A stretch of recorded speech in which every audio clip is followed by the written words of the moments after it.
the wolf will dwell with the lamb, and the leopard will lie down with the goat, and the calf and the lion and the fatling together, and a small child will lead them. Isaiah 11:6. Contest master, fellow Toastmasters, and honored guests, I would like to share with you an incident that taught me a profound lesson. A friend of mine by the name of Jenny was raised in rural Pennsylvania by her grandparents after her mother died at a young age.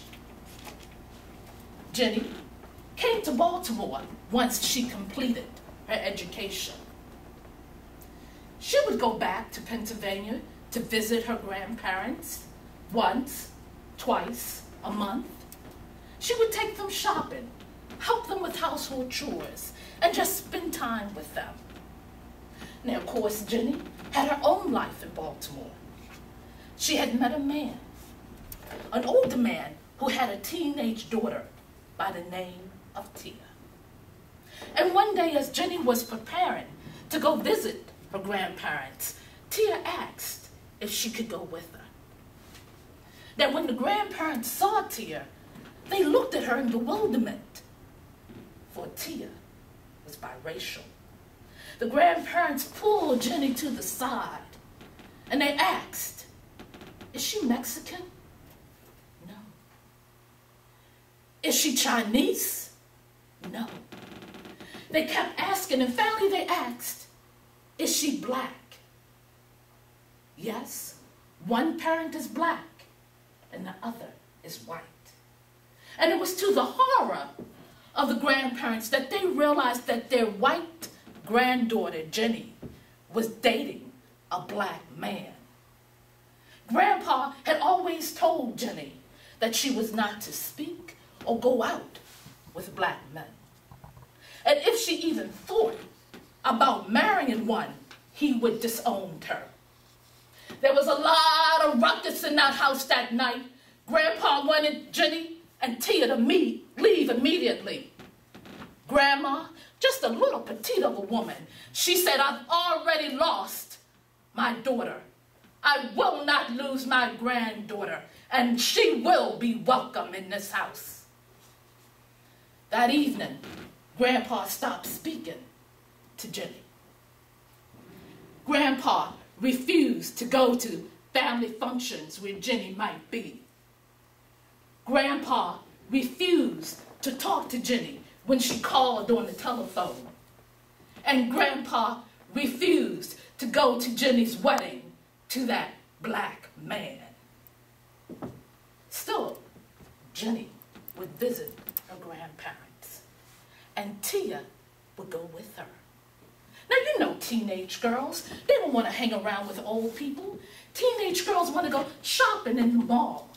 Teenage girls want to text and Twitter on the phone. Teenage girls, they want to hang around with their friends and talk about boys.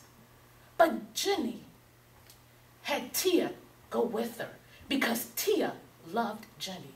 She loved her stepmother. And when Tia would see Grandpa, "Hello, Mr. Porter," and he would turn his back on her. "Good day, Mr. Porter," and he would look at her with a scowl. "Beautiful morning, Mr. Porter." He even slammed the door in her face. Tia and Jenny kept visiting over the years. Grandma was ailing and had taken to her bed. Tia would help Jenny shampoo Grandma's hair. They would wet her dry lips, wash her body, change her diapers, make the bed. Tia would hold a telephone while Grandma talked to her friends. One day, after all these years, more than 5 years, Grandpa stood in the window and he looked at Tia reading the Bible to Grandma. He walked into the room. How you doing, girl? Now, you know she must have thought the man had bumped his head. Fine, sir. Do you have many races in your school? Yes, sir. Black, white, Asian. It wasn't like that when I was in school, and I don't know how to handle it. That night when Tia told her parents about what Grandpa had said, they were, "What? How dare he talk to you like that?" And that small brown child said, "But don't you understand? He was apologizing the only way he knew." Grandma was dying, and the entire family had gathered around. They stood to hold hands and to pray. And they realized Grandpa was standing next to Tia. What is he going to say? What is he going to do? Grandpa took one look at this brown child that had cared all those years for the woman that he loved. He put his arms around her and he said, "Come here, girl," and he embraced her. And the last thing that Grandma saw when she closed her eyes was her family, black, white, and brown. At the funeral, Grandpa walked up to Jenny and her black husband, and for the first time spoke to him. "Thank you for coming, and thank you for taking care of my granddaughter. For you see, ignorance, prejudice, and discrimination was conquered by love, perseverance, and forgiveness.